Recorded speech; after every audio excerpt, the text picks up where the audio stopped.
खंड का यहाँ मैक्सिमम जितने भी यहाँ हमारे पुलिस के CID वाले जितने मैक्सिमम लोकल ही लोग हैं यहाँ हमारे सारे पत्थर यहाँ काम जो कर रहे हैं, बड़ा अच्छा काम कर रहे हैं ये लोग। और किसी की वेरिफिकेशन है, बच्चों की जो भर्ती का मसला है, किसी को कोई भी किसी किस्म की रुकावट यहाँ नहीं आ रही है। बहुत अच्छा काम कर रहे हैं हमारे पुलिस वाले लोग जितने भी यहाँ है, सारे एक काम कर रहे हैं। उसके बाद रहा आप जो नए गए सर्टिफिकेट बने मुझे हो गए 2001 से तो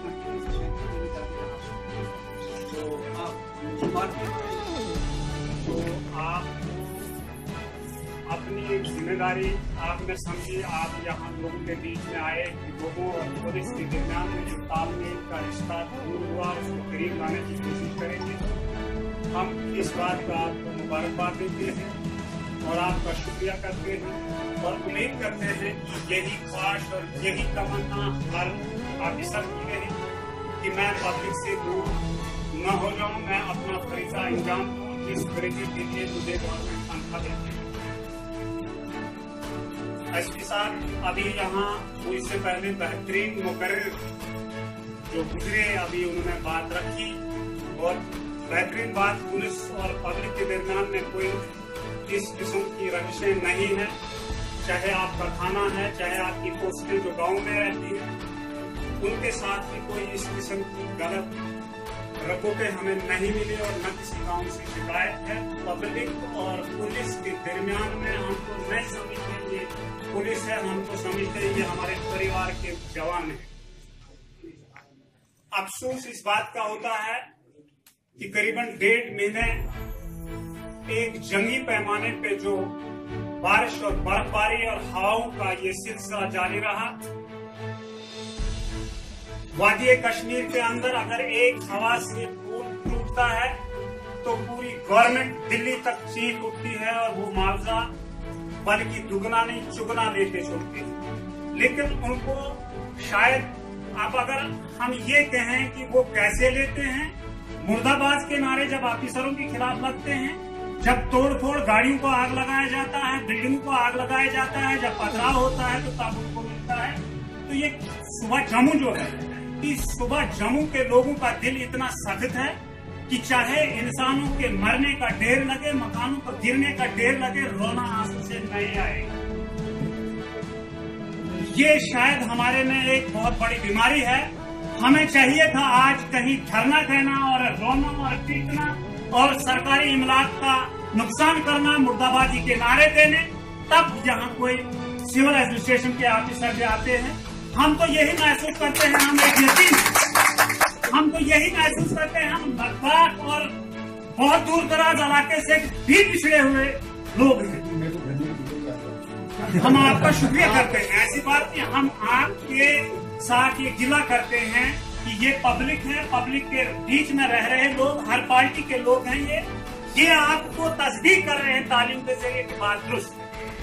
हमारे अंदर यहाँ जो अभी तक इन्होंने कहा, किसी ने ढटकाई का जिक्र किया, किसी ने कहीं वहाँ पीछे भर्ती वगैरह का जिक्र किया, पूरी गांव में यकसा नुकसान है।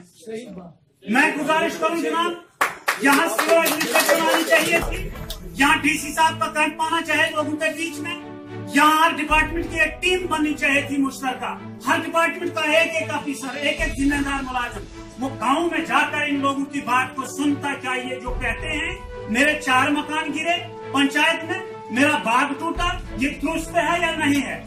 यहाँ पहले भी ऐसा होता रहा। यहाँ हार्टिकल्चर के मुलाजमीन ने रिपोर्टें दी जो इस वक्त भी DC साहब के पास 3 करोड़ का नुकसान पिछले शायद 2016 का है। जनाब मुलाजमों पे यकीन नहीं कहा, शायद ये फ्रॉड है इसलिए 3 करोड़ है। मैं गुजारिश करता हूँ आज आके नुकसान का तखमीना लगाएं और उन लोगों को लाएं जो कश्मीर के अंदर रह रहे हैं, वो वहाँ का रेट लगाकर हमारे ग्राहकों को रेट लगाकर, अगर जो बनता है नहीं बनता है तो मत दे।